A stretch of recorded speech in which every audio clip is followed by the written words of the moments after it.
let's bring in Dr. Atto on this one. Dr. Atto. Before Dr. Atto come in, now it's 2 against 1. So I hope if Dr. Atto talk, you allow me to that. Well, no problem. We'll allow you to talk. Dr. Atto, so I mean, we've seen the videos all the time where people are just in line, and it's thousands and thousands of people each time there's the least opportunity for unemployment in Ghana, and we all know that may be one of the reasons we all love Ghana to the United States.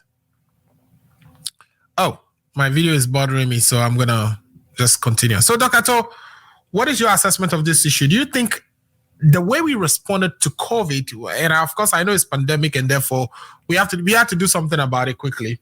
We locked down, we went through all the processes, we spent so much money, we introduced taxes to kind of plug, get those monies back into our coffers so we could take care of our budget situations, etc., etc. Why are we not introducing taxes so that we can take care of the unemployed? In other words, why are we not introducing the levies, the COVID levy that we introduced just so we can fight COVID with? Why are we not innovatively introducing any such mechanism so that we can deal with this issue of unemployment? Because we are saying, and Daniel has alluded to this, that we are losing GDP because we have this much people unemployed. And it looks like government after government come and they bring this youth that, and it looks like that youth programs that they set up usually just transfer money to people and we don't see any productivity. So why can't we solve the unemployment problem? You are mute, my brother. Alfred. Yes. I can hear the kids, but it's okay. All right, yeah, Alfred, I think, I would. So, Alfred, what? And then go one more time, please. Yes. Yeah. Then take it over and yeah. Once the kids. So, I think Paul D'Souza sounds very interesting. Talking about corruption. Today's topic is not about corruption, so I won't even go there. But on whatever level, because you can't talk about corruption. Oh, you can't. Paul D'Souza. I mean, if we have to talk about corruption, Mahama will not be the standard. So I don't even want to go there. Because on whatever level, if we are able to reduce corruption in our country, we can be able to do a lot of things for our people. That is a fact. But as to come and argue here that, I mean, one is corrupt. Even the things that you mentioned, PDS, and this is the thing I have the problem with the NDC. You don't even understand those things. Even one went in there, you just make those things out there, and people who know about these things, when they hear you communicate like that, they're like, are these people the people who really want to come into government? Because the basic fact about the PDS deal and how it collapsed, you are even throwing it away. But I thought that was a good thing that the government of Ghana did, insisting that, hey, if we don't have this insurance thing, we're not going to give you an asset like that. And yet you come and you talk. It's your insensitivity and incompetence. It is your insensitivity and incompetence that made us to lose the PDS deal. For your information. It's your incompetence that made us to lose the PDS deal. So add it to it. For your information, I understand how to structure deals. And I know what the PDS deal was supposed to be. So when I hear you say this thing, it doesn't give me confidence as an opposition party that you really understand the big issue of governance and the big issue of managing risk when it comes to structuring deals. That for me is a concern. And I don't want people like you, Paul D'Souza. Maybe you are not in that area, that is fine. But the level of communication that has to come from the NDC has to be communication that gives even me, an NDC person, an MPP person, some comfort that if we don't want you in the NDC, you can never be admitted in the NDC. We don't want you in the NDC. You can never be admitted in the NDC. And I am telling you that. Tell us the fact that led to PDS. Tell us the fact. What are the issues about PDS? Alfred, you are the judge. When he's misinforming us, you need to correct him.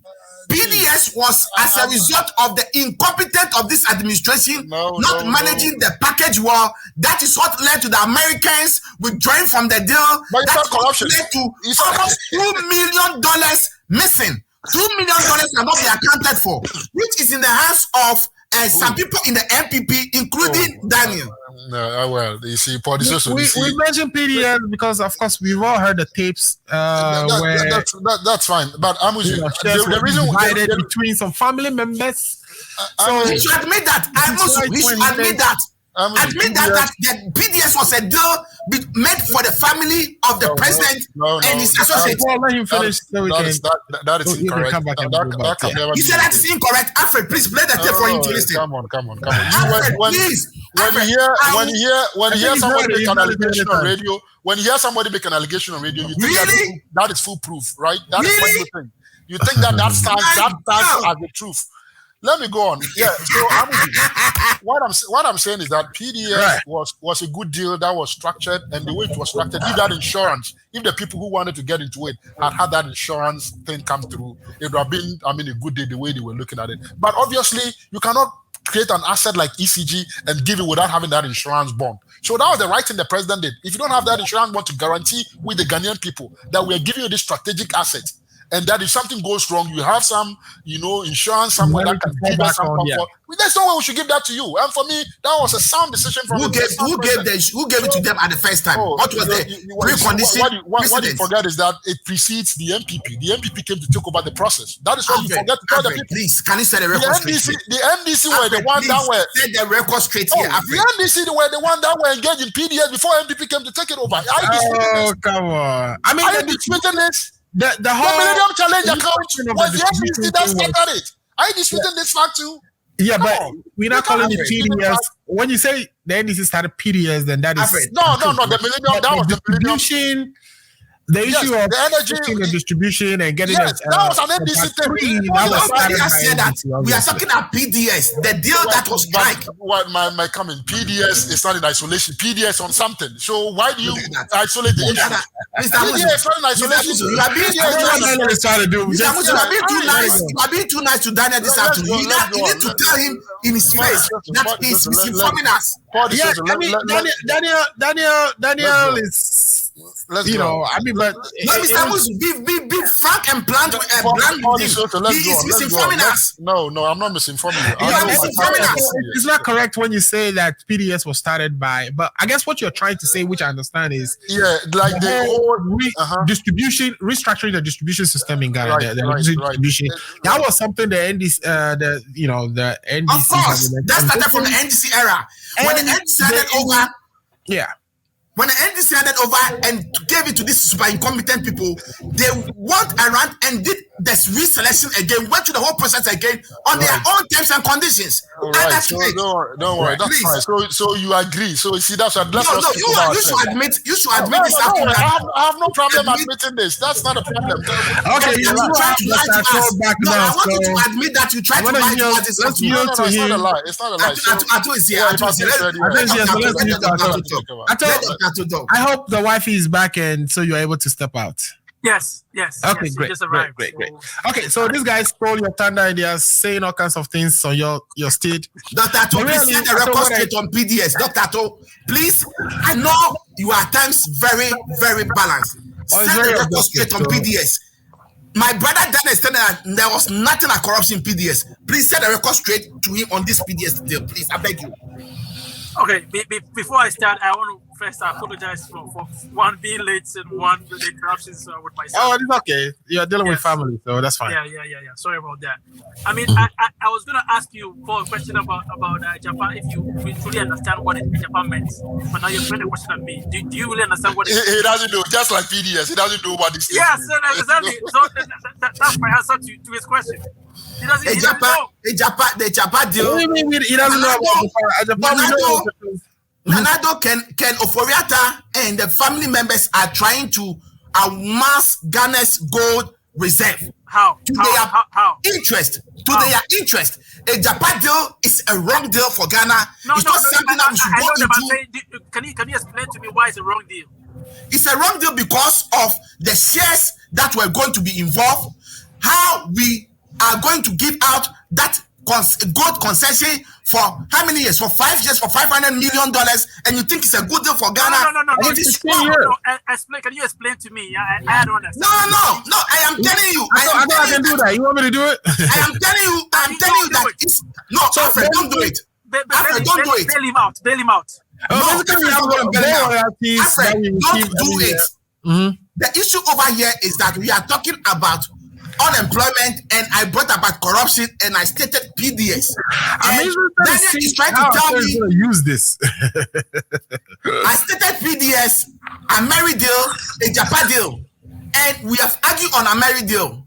You are talking about a Japan, and I'm telling a Japan the investment that you guys are about to make, which I say you guys, including you, Dr. Atto, you guys wanted to sell our gold concession, wanted to put it on to sell it to your family and friends, and you guys are going to gain at the end of it. That is why every institution in Ghana, the CSOs, the stakeholders, other bodies have all come to condemn this Ejapa deal. Look, it was this Ejapa deal that led to Martin Amidu resigning from his position because there was a corruption in it. That is why Ken Oforiatta went into the house of Martin Amidu on Sunday to go and beg him, and Martin Amidu refused, and the president asked Martin Amidu not to release the investigation that led to Martin Amidu resigning from his position. So it's a fact. When it comes to a Mary deal, you, this super incompetent government, you told the good people of Ghana that the NDC has inflated a Mary deal with over $150 million. What happened? When you guys came to power, you restructured the deal and you are going to make over $800 million on the good people of Ghana. These are the things we are talking about. So it is not that we don't know what we are talking about. No, we know the facts, we know what we are talking about. Paul, I asked you that because I don't understand the Japan.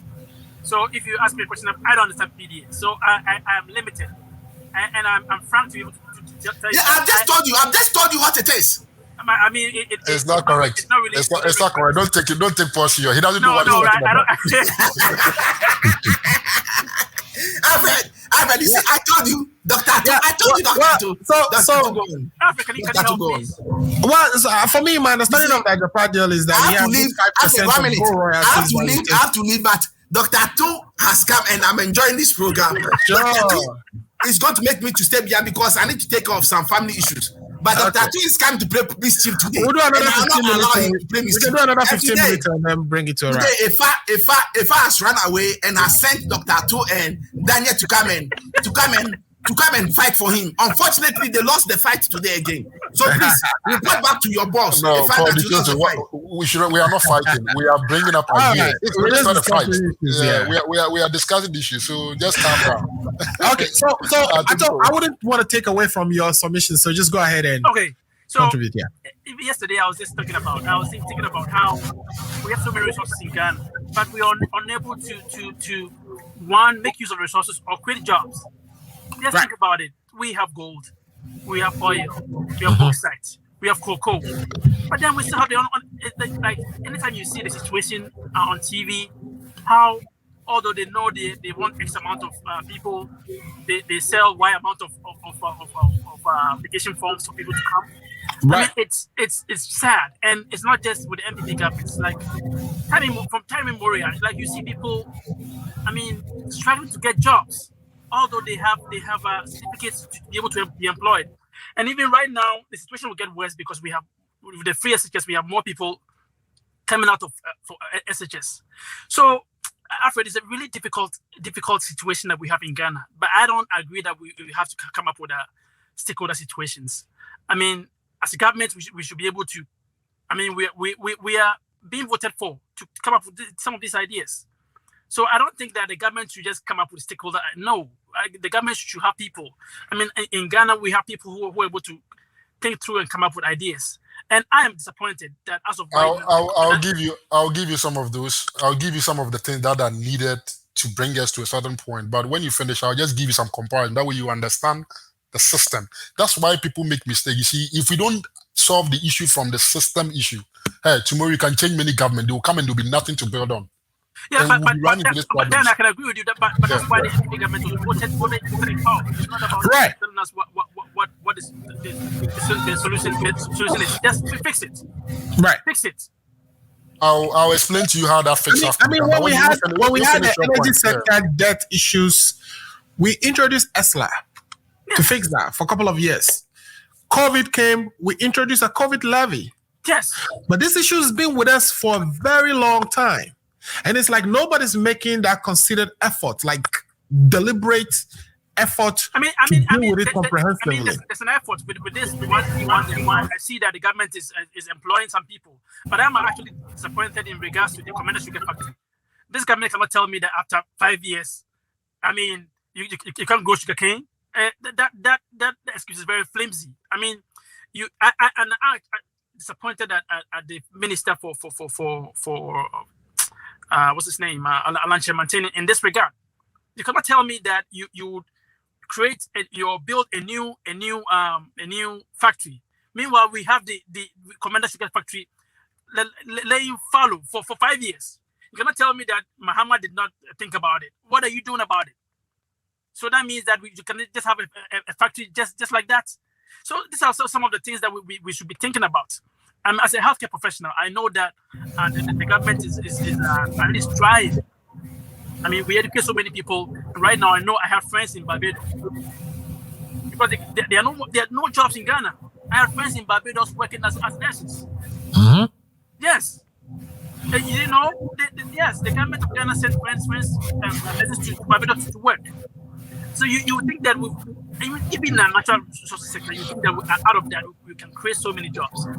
But government comes, government goes. We are unable to create. It's very sad. And then we just like a 1D 1F. Right. It becomes like a mantra, a slogan where people just go to you and you come to home and you're unable to do it. But it's difficult. Like I said, think about the white man being in Africa and seeing all these resources. You think he'll not create jobs for people? Right. It's not happy. So you don't really know what the government's interest is. But you know that once you create jobs, people get jobs, they're good for you. So maybe I'll probably listen to them what they have to say. But then why would you put it off? It's kind of fix the problem. So fix it. Thank you. Thank you so much. Thank you so much. So as you can see on the graph I was sharing, unemployment is actually at 4.53. It's actually going up, and it's been going up since 2019. I don't trust this data. This is from Statistics Stars. So I don't know where they're getting their source data, where they're sourcing the primary data from. The unemployment situation in Ghana, when we say unemployment is 4%, do you know what that means? Let me give you a typical example. In America here, that just means people who are willing to work but can't find work, right? No, I'm just giving you a typical example. In America here, when they give you 4%, you can relate that to what is on the ground, right? You can see on the ground that but Ghana, there are jobs. Ghana, when it's that 4%, you can't relate it like that in Ghana. Completely no, it doesn't. I don't believe in this data. But that is the one thing. This is the issue with our data collection. Let me attempt the solutions here, because I think we know the problems. Let's look at the solutions, and that is why I need political parties to be better equipped. Because see, the solution will not be resolved in 8 terms of an MPP government. You will need, assuming MPP is out and another government comes in, you will need a consistent, approach for us to resolve these issues. That is why it is not in my interest to see the NDC not perform well. I want them to do well, so that if tomorrow they come, I can trust that the competence in that party can deal with some of these issues as well. Otherwise, you take 2 steps forward and 1 step backwards. So it is not in anybody's interest for these 2 political parties not to be up and doing. You get what I'm trying to say? To come to the issue, just let me use the American, because you guys are here, you can relate better to that. Can you imagine an American economy without a credit system? Just think about that. This economy has been able to move, say from 3 to 7 because there's a credit system that works. Right. Most of you people are consuming a lot of the goods you are consuming here. You haven't paid for it. But you're having the benefit of those consumption. And that has created job for somebody up front. Somebody got paid from those credit systems. So every economy that has a credit system. America has a consumer-driven economy where majority of their GDP to a significant extent depends on consumption. Yes, but when you say that, you have to understand what has led to that. Something leads to that. So let's go to the source, the root cause. The root source is that there is a credit system that enables people to even consume things now before they even generate income. And pay for it in the future, this layer, this credit system that has been layered on top of this, if you take that off, this economy will go down drastically. Right. There will be a lot of issues. So I am saying this to draw attention to the fact that you see things don't happen by chance. Things happen because there's a system in place that supports that arrangement. So you cannot just come on air as a politician and just use your mouth to wish and say about things and think that things will get done. That is not how the world operates. You have to be deliberate and know what you're doing. One of the deliberate things, that is why I'm very much particular about getting our ID systems and our IT system in place, because it is the foundations of what will create that credit system on top of our economy. Once we create that credit system on top of our economy, we will expand a lot of other opportunities. There are some jobs here that exist because we have a credit system that has been placed on this economy. If you take that credit system, many people will lose their jobs. So in your mind, we have to have in place a credit system. Yes, that has to come. But that cannot come without the fundamentals. Unique identifier. You need that identifier. You need this digitization thing that we are talking about. Right. Those things have to be set in place first, and then it will lead to all kinds of different opportunities, different jobs. People, why do you have to, Wamuzu, why do you have to save money and then build a house that you only enjoy 15 years after your retirement and you are dead? Why should that be the way of consumption? But the thing is, the type of work that we try to, the type of jobs we create in Ghana, majority of that is government, because we are central government heavy. It's because, like I told you, the credit system is not working. If the credit system works, I think what you're saying is true, but it's very, very misleading. Why? Because unlike America, in Ghana, we have the resources. No, you don't get what I'm saying. The fact that you have the resources doesn't take you there automatically. You need a vehicle. These resources, we are still. No. What I'm saying is that what you're saying is true, but it's not entirely true that in Ghana it would create jobs. I mean, it's creating jobs over here. So, but what I'm saying is that we have a different situation. We have the resources, but we are unable to tap into the resources to do it. That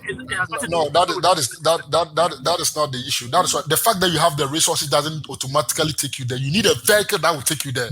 That is the issue. Yes, I agree. That's what I'm saying. That is true. That is one of the reasons why Ajapa. That is one of the reasons behind Ajapa, because you need a vehicle that will take you there. Ajapa was going to be a bad deal. And Ajapa is going to create that vehicle that will optimize that resources that you say you have. That traditionally you'll be using this old method for these same resources, and you are not getting any good outcome, and you're wondering why that it's happening. And I'm telling you that. No, what I'm saying is that you don't need a credit system. I personally disagree with that. To tap your resources, you don't need that. You need that's what you need that. That's what I'm saying. The fact that you have the resource out there, it has to take some extra conditions to get it out. It doesn't come out by itself. You need, if you want to tap into that resources, you need some funds or capital to be able to transform that resource into something else. If you don't have a vehicle that provides you, and I'm saying that you've introduced ESLA, you've introduced COVID, you've introduced even national stability levy that you charge on the banks. You've introduced taxes, levies. When you have issues that you want to deal with. That is not a credit system. You see, that is why I'm saying the credit system is one thing. All right. Yeah, I'm with you. We are talking about a different thing now. So let me get this distinctions clear. We are saying that if you're going to transform that raw resources into if you're going to add some value to that and get it into the market and demand, the appropriate price for it, and give employment to your people, introduce the levies that you introduced to take care of other things, so that you can build the factories yourself to extract the resources, transform them, and then take them to market. Amuzu, let's get this fundamental thing right. If we levy taxes on all these things that you are talking about, that will not even be enough to take us where we want to go. That is the point I'm trying. So the levy and taxes and thing, if you levy all these things that you are talking about and you raise that money will not be enough to move you to where you want to go. How much do you think we've gotten from ESLA so far? Oh, Amuzu, you think that ESLA is big money than the monies we've borrowed so far, like the Eurobond? You think ESLA is not? But the Japan deal was only going to give us 500 million, right? So you see, that's what I'm saying. In the bucket, in the scheme of things, that money will not alone do the trick. You need to be innovative about some other things. that is the point I'm trying to draw attention to. That 500 that we haven't gotten from Japan, we could have gotten it from some levy. That's what I'm saying. Yeah, but go ahead. I don't want to. Yes. So what I'm saying is that those are not credit systems. Those are government taxing authority using the taxes to allocate and get resources to do something. What I'm speaking has to go beyond government. When you create that system, it is not going to be dependent on government. People's innovation, people's ingenuity about how to use that mechanism to transform these resources that my brother is talking about will start to play out. Because they can see the opportunity on the credit side to get the money to transform those resources. But if that linkage is not happening, and you just tell me that I have resources, I have cocoa, I have this, I have that. But the credit you are speaking of, the credit system you are speaking of, it's only relevant to the citizens, the individuals, regular person who's trying to buy anything. If you're a bank and you are interested, or if you're a business and you are interested in, going for credit, to establish a company that extracts and processes a factory or whatever, processes resources now, those credits should be available. We even started with a development bank. We had development bank with us for a very long time. And these banks will give you the credit you want.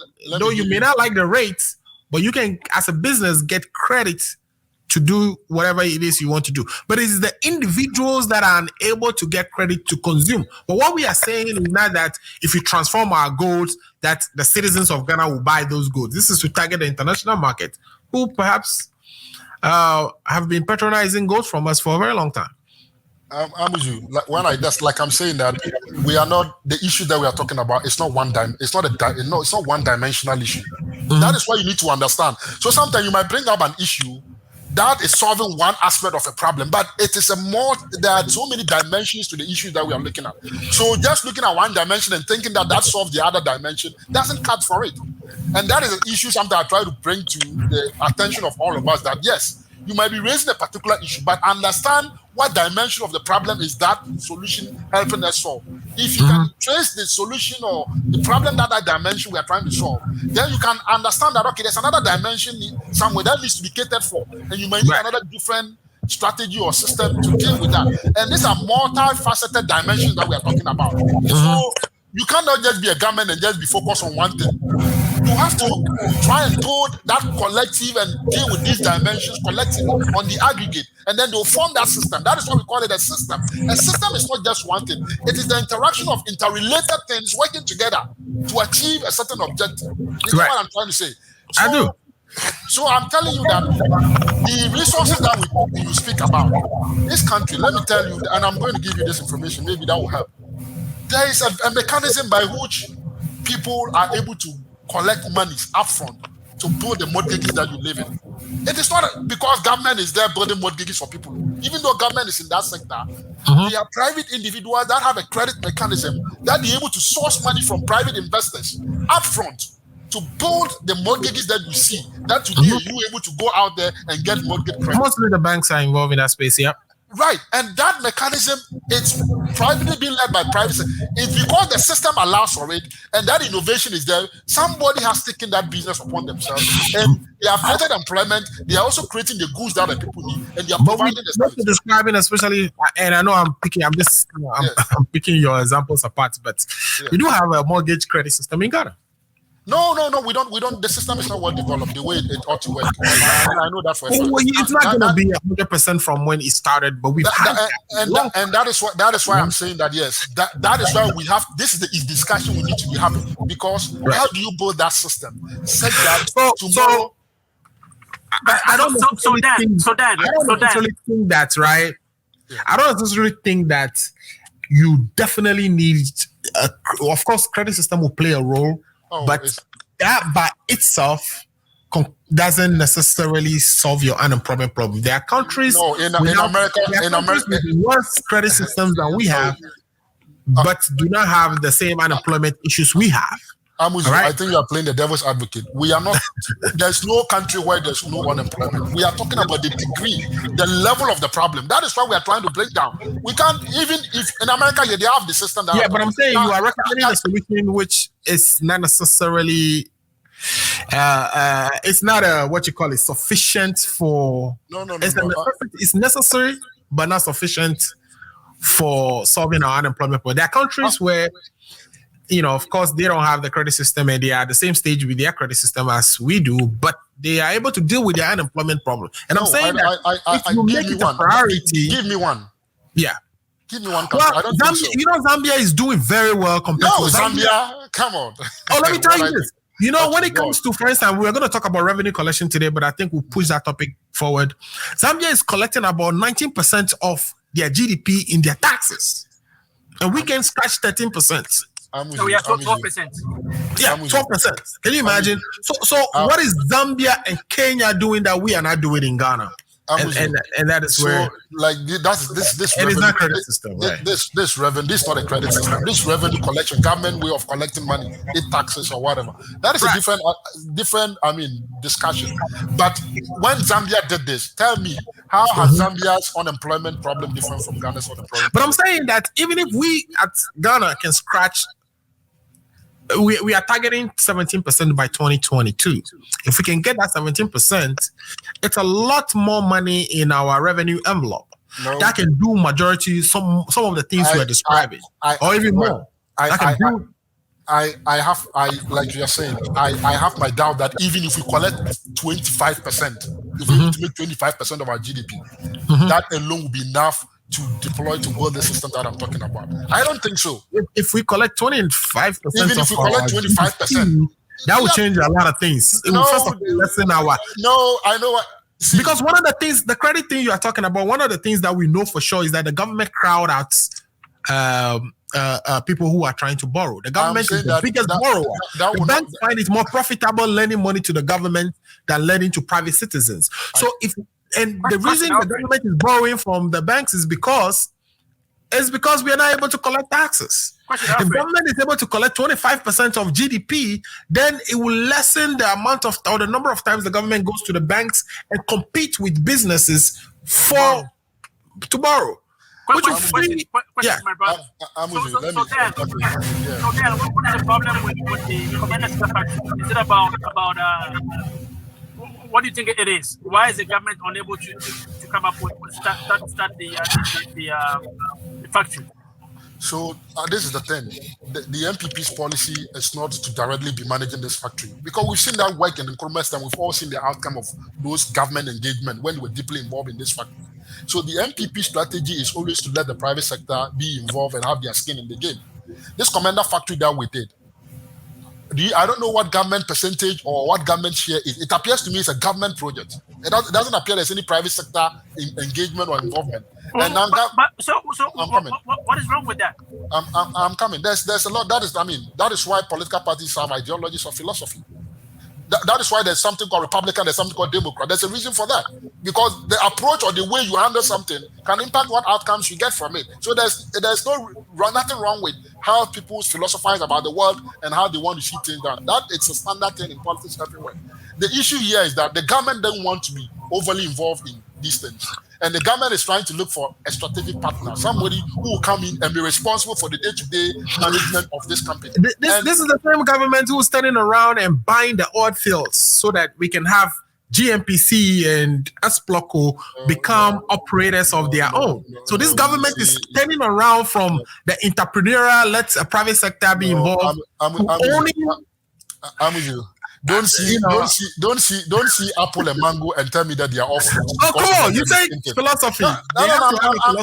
I'm coming. And the philosophy is to have private sector participation. I'm talking about fruit. Around from that when it comes to the oil sector. I'm with you. I say I love fruits, but then you see mango and oranges and you tell me that they are all fruits, so I should love all of them the same way. No, let's look at what I'm talking about. Let's be specific about the issue that I'm discussing. Otherwise, we'll mix the issue. What I'm saying is that when you talk about oil field, how many people, how many oil factories, and how many do you know the capital intensiveness of oil fields? So the structure of even the business that they are going into could dictate the economics of what needs to be done in that area.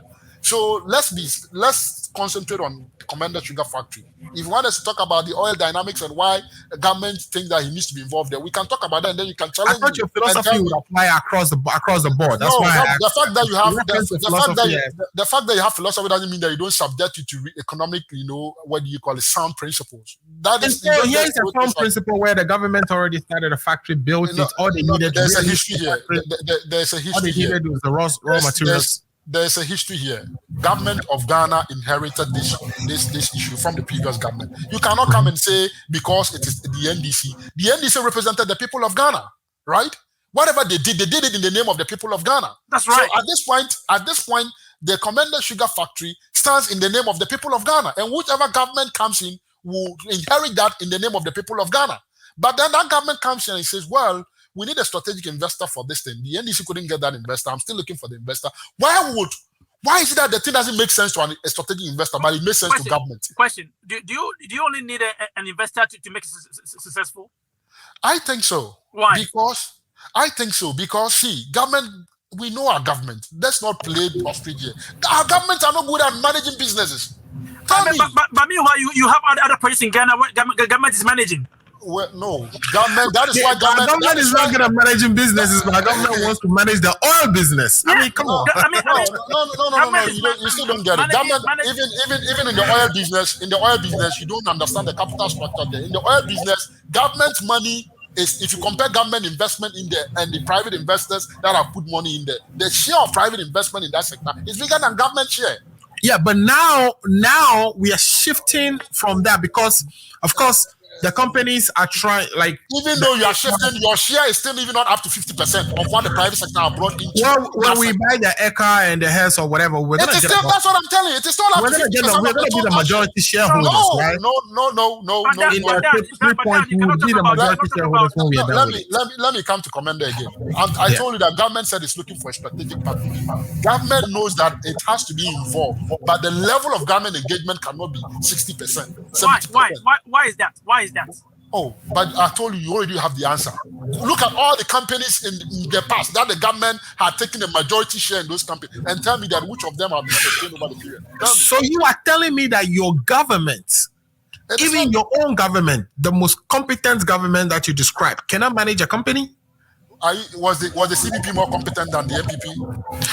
Let's take the void of party politics. Was the CPP that gave us independence and built all those factories, were they more competent than the MPP? Okay, so Dan, if I understand you, so with the one district, one factory, you just want private partnership for everything? Yes, for all of them. That is why the government is saying that if you're a private sector and there are existing private companies, we will support you with the facility, the credit facility, and then you take charge. Okay, we are not coming to run these companies ourselves. Question. So why won't this government start this factory and then look for people to take over? Because it's been 5 years. It's been lying fallow. Nothing. They are looking, like I said, they said they are looking for February 2020. They hope they are trying to get a strategic partner. But at this point, that factory has costed so much that it's like you're going to be running the factory in name. People will see the factory there, but the profitability of the factory, I can tell you. It has cost so much because of inertia. I can tell you, even without that inertia, if we were to produce at the time that the factory was, if we're still producing, we will still not be making profit from this factory. That I know for a fact. Why? Because the thinking that went into this factory was more political than economic. That is the point I'm trying to make to you. That even today, if government goes and is running this thing, government will just be throwing the little money that it has into a factory. So in the name of politics, political expediency, you have the factory sitting out there. You think that it's working, but the operations of the factory itself will not generate any economic profit for you. So think about it. Government will just be throwing money away. And this is, if you want government to do that, would that be beneficial? What you're saying is just too good to be true. I'm telling you the facts of it. That is why the economics doesn't make sense. That is why you don't play to the public gallery. Give us the details of why you say that. Give us what you're saying. So because one, you don't have the raw materials in here. You have to import the raw material. The factory was not built on the assumption that you were going to import raw materials from anywhere in the world. It was built on the assumption that raw materials will be made readily available from within and at a certain price. So are you admitting that we in Ghana cannot grow sugarcane in 4 years? Oh, if we could grow, why didn't the previous government do that before? It wasn't ready. It wasn't ready. So what wasn't ready? You need money already. So no, you are saying that we have to import sugarcane. That's what I'm saying. Where's the raw material? How are you going to feed the factory? So in 4 years, we can't grow sugarcane in Ghana. But the thing you forget is that you think that government only comes and they're only concerned about commander factory. That is the only thing on government's agenda. Government has a lot of issues to deal with. Government has to prioritize itself and pick these issues and deal with them. But today, in the convenience of time, you sit here and say, oh, why didn't you deal with commander? But when government came, he wasn't only faced with commander. There were other bigger issues. But you're creating new jobs. You're coming up with new factories and all that kind of stuff. It's not like you see. But the issue is we are creating those new. The mechanism that you are using to do that is a different vehicle. You are not doing it like the old mistake that the previous government did. That is not the approach you are using to create the new ones. That would be stupidity to go back to the thing that is an error that is still unresolved, to use that still approach to create new factory. That would be stupidity on the part of government. That is a different vehicle. But Amuzu, let's come to the issue of the system that I was talking about. Amuzu, right. I am very much particular about we getting that digitization and getting the system that will enable people to be very innovative. And if that system was there, doctor, tomorrow you can go and establish in this country, people open up their businesses. Doctor, how many people use their own capital to start that? They'll probably put in 10% of their own capital. Most of the other support that comes for them to be able to run this small business comes from a good credit system. And how does that the banks don't just get up and give money to you, doctor, because they love you, you're a doctor and that. The system has to support that arrangement because they are managing risk. And the things that will mitigate they've introduced the collateral registry since 2014 or so. They did a bit and pieces of it's been done, and that is what I'm saying. We need to quickly build up that system because for me, right. I think that if that system is there, it doesn't matter whether it's MPP or NBC. The Ghanaians' ingenuity themselves, they can go to the banks and get these resources themselves and put up this. Small business for themselves. Just like in this country, you don't need which government is in power. Do you care which government is in power? You can still go out there and get credit. The bank will assess you. That point I agree with you. But before we're able to do that, we have to come up with other ideas to create jobs, including opening a commander sugar factory. Right.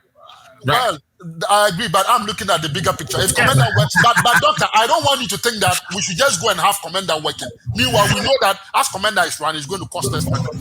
I don't like that idea. You didn't give details, so maybe. Okay, so let's do this, right? My camera is dead, obviously. That is for the social. He's the one causing. Managing things in the background.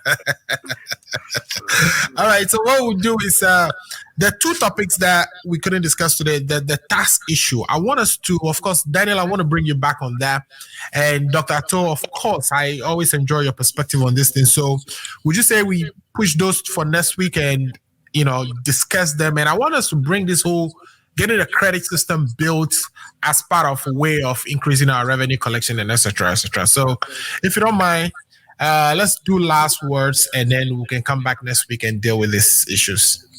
So I know you weren't here to talk about NDC and mistrust between them and the electoral commissioner, but you can, state that as part of your closing argument as well, or your closing statement as well, and then we'll wrap the program. So let's take you first, Atto, and then we'll go to Daniel. Once again, thank you very much for the opportunity. And always, it's a pleasure having Dan his economic perspective. I think he is more economic inclined than myself. So although I listen to him, sometimes I have to focus on whatever he says. I tell you, handle yourself. Nobody will know you are not an economist. Trust me. All right. So with the NDC and the EC, I've said this before. Yeah. If the NDC is focused on the EC, there's another one coming. Yeah. I mean, they've been saying this for the past year or so. I mean, they have to look beyond that. It's in the past. Right. I know the past is the window for the future, but NDC cannot just be focused on the EC all the time. I mean, we have been in courts. They could not provide an inch or a speckle of evidence in regards to that. So I don't know whether they're expecting the EC to come up with a new, or they expect the Supreme Court to come up with new. I don't know what the NDC wants this time. This time was the time they have to strategize and come up with new ideas. Talk about commercial factory. Talk about how to create systems to make it work. I mean, if Paul was here, he knows that I've said this over and over again. Just forget about 2020 elections. Focus on 2024, whether it's Mahama, whether it's whoever, focus on that. I think that would help. My last point, I think mostly I agree with my friend Dan that we have to create a system that would work. But before we're able to do that, we have to come up with ideas. Right. I believe, honestly, that the commander is able to work, regardless of what the government says. It's been 5 years already. They've been in government. They said they will come to help. What they not coming, they are commander. So I think we also have to have innovative ways to create jobs. We have gold, we have timber, we have cocoa, we have everything in our country. Government, they've voted into law. They have the power to do stuff for us. So they should go ahead and do it. Fix the country. Thank you. Right. There you go. Fix the country. So on that note, we'll bring Daniel in. Daniel, it's I don't know how hard it is it to grow sugar canes, right? So that's for 5 years we couldn't figure it out, but I will leave that for a discussion for another day. Give us your last thoughts on the discussions today. Why is this unemployment thing continuing to plague us, and whether the NDC, I don't know, what do they need to do to improve their relationship with the EC? Because you can have this party who's likely to come back into power at some point, if not the next, election, maybe another election.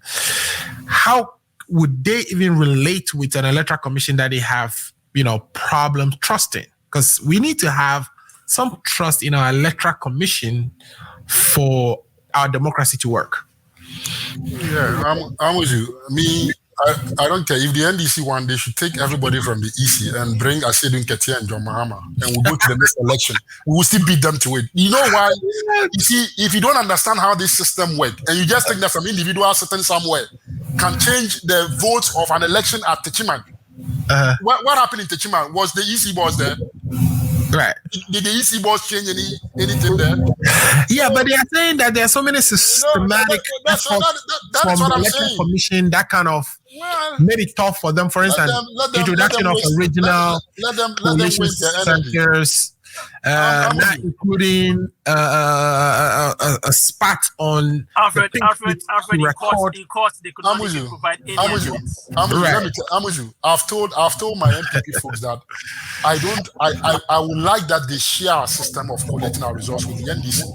Right. Because I want the NDC to have a system that they are very confident about to collect their own result. So that when they lose, they can be convinced by themselves, even before we tell them they've lost. They can be convinced by themselves that they've lost. And I can tell you, Amuzu, going forward, the NDC will never get election result where you're going to get 51. They've never had it since Rawlings. Rawlings was a special kind of presidential candidate in the history of the NDC. And we know where he came from. Any candidate that have come after Rawlings in the NDC have never crossed 51%. Right. Why? This is NDC, the party that lived before even the MPP came to be what it is today. The party that Rawlings, nurtured before Mills and John Mahama came on board. How come that any candidate after J.J. Rawlings have never crossed 51%? Even when the NDC themselves had held election, had changed the voters register. You think that data means nothing? If you are somebody who understands data and read trends and understand how things work, that data means nothing. And this is not the MPP that created these things. So these things were supervised by the NDC, and the MPP was able to get those numbers. And today, when Bosman and Co came and they created the system, did the MPP get less than 48% or 49%? The MPP still crossed that 51%. So it tells you that in the system, the MPP numbers have proven to be stabilized, have proven to be stable and solid. The NDC, they need to rethink about their party. I think they are losing grounds. They probably don't know. If they look at the data and they look at the trend and they even look at whichever EC boss was in office, when they had their own, they were still losing ground. I mean, the EC bosses are not parties. They don't belong to. No, I'm just adding that. Like they have their own. I know, but the NDC want us to believe. The NDC want us to believe that whichever EC is there determines the result. I think NDC would disagree too, because they'll tell you that they've actually increased. I mean, of course, 2016 was bad for them. They had like a 1.2 that is a myopic. anybody that analyzes the strength of the NDC based on the 2016 election will be very myopic. The person doesn't understand how to analyze data. You cannot analyze the NDC using 2016 election as the basis to say that was the NDC number. The true NDC numbers is what you saw in 2020. That for me is the true NDC numbers. On what basis would you say that? Well, next time you call me, I'll analyze it and provide that to the NDC because they themselves don't know this. They themselves don't know this. They are just deceiving themselves. In 2016, the apathy that led Mahama lost the election, that wasn't the true NDC numbers. So if you even judge them by that standard, you'll be wrong. Me, I never judged NDC by 2016 election. 2020 election and the numbers that they got. I've told my MPP people. But the 2020 election is what they are saying that you've printed the electoral commission has printed more than 1 million. Can I say so many other things happen. So how can you use that number? Even when we didn't print that and they had power, we won elections. Let's bring in Paul for his last word. You see, Daniel just have shown that he doesn't understand what we are discussing this afternoon. He continued to misinform, distort, and try to, throw dust into our eyes this evening. Right. The fact are that as we speak, okay, nobody in Ghana, in West Africa, in the whole world, know the valid vote cast in the 2020 election. The EC, the super incompetent EC, came out with 5 different figures. And the Supreme Court also added a 6th figure. Now, we have 6 different figures, and I have consistently asked Dr. Atto on this show. He's never been able to tell me which of the figures is right. Do you know how many you got? Do you know how many you got? I'm making my submission. Do you know how many you got? You're messing my Number 2. No, okay, we can go. We have to run. Number 2.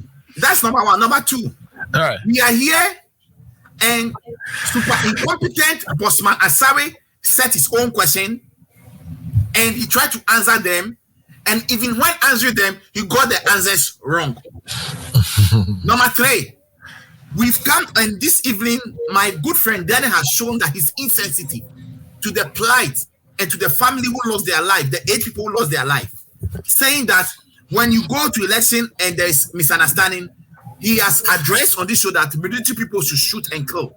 And this statement is going to wait for him. The time that they will kill his family members, when he's running for president, we'll play it against him, right? Exactly. I'll play it against him. Number 4, we spoke and we're talking about unemployment and the danger it poses. When he was speaking, he never addressed the issue of the £15,000 an hour that his president has rented private jet and add his side chick, sat in it to spend the Ghana people. He has never been able to explain that to us. He's never been able to explain the side chick allegation is not substantiated. A very deal. He has never been able to explain all those deals. When we are talking about corruption, this government is not to be the corrupt government ever in the history of the Fourth Republic. And a decorated monkey, as I stated this afternoon, will remain to be a decorated monkey. They keep on getting fake news from the Jubilee House, and all what he was saying about the industry, the sugar factory and all those stuff. These are fake information that were given to them from the Jubilee House, which they are riding on, trying to throw dust and confuse the people out there. I am telling my brother Daniel that he should wait. Accountability is going to meet up with them. 2024 election, whether they like it or not, they will lose the election. And when we start asking them to account for it, that is where they will know that in governance, there is time for everything. And I just want to end on this note, saying that it's sad for us this afternoon to be on this show, for my brother Daniel not showing sympathy to those people who lost their life. I think when he goes back and he watches this video, he will come up next week and say that he did the wrong thing. No, he should express sympathy. People lost their life. I don't express sympathy for people. The negligent of the EC and the incompetent Nana Dankwa Akufo-Addo. I rest my case. We'll meet next week. Thank you. All right. Thank you so much, Dr. Atto, coming out for joining us. Thank you so much to Daniel, Nana Yawa Sari Amposa, and Paul Disosu of the NDC for stopping by to canvas positions for you. I'm with you. Mark this day. Mark this day, 2024. This guy will come back and will be lamenting again because he's not addressing the issues that will have to lead to winning an election. And mark this day. We'll come back again and complain. I never address you with this guy, so I think you should respect and mention my name. I never address you. I'm sorry. Paul D'Souza, I never meant harm. Sorry. I'm sorry. Okay, thank you and I accept it. But you've still not accepted that you lied to us on this show. And I want you to accept that about the PDS deal. We'll come back next week and we can stretch the PDS. We'll meet next week. All right, I appreciate it. Thank you, guys. Thank you. I appreciate it. Thank you guys for joining. And it's nice talking to you. Please, Alfred, before he goes, you should go and tell his boss that he was mesmerized on the show. The students, I gave him blows left, right, center. I think he held himself very well. Yes, he should report to IFA. Thank you, Dr. Ato. You should tell IFA that next time you should send a stronger person because Ato was not strong for me. You should send a stronger person next time. Thank you. All right, thank you, Paul D'Souza. Paul is the killer of the NDC communicators. So that has been the show for today, guys. And ladies and gentlemen watching us, thank you for sticking around. Of course, we're going to take this, we're going to chop it up and have it rendered back for you during the week so you can have it in sensate shorts versions for your consumptions. We really appreciate you for joining the show. Please subscribe to the Ghana Agenda YouTube channel so that whenever we come, you can actually be notified and get the videos that I post on a daily basis directly to your inbox, and you can have to enjoy the chance opportunity to enjoy them. Again, my name is Alfred Amuzu. I am happy to be your host today. We'll be back next week. If it is Saturday, it's Ghana Agenda time at 2 p.m. Eastern Standard Time. If you're in Ghana, that is 6 p.m. Today's topics has been very interesting. We left out the tax and the revenue mobilization piece. We will tackle that next week when we have Dr. Erasmus Atajenfi joining us. Again, thanks for watching. We'll be back next week.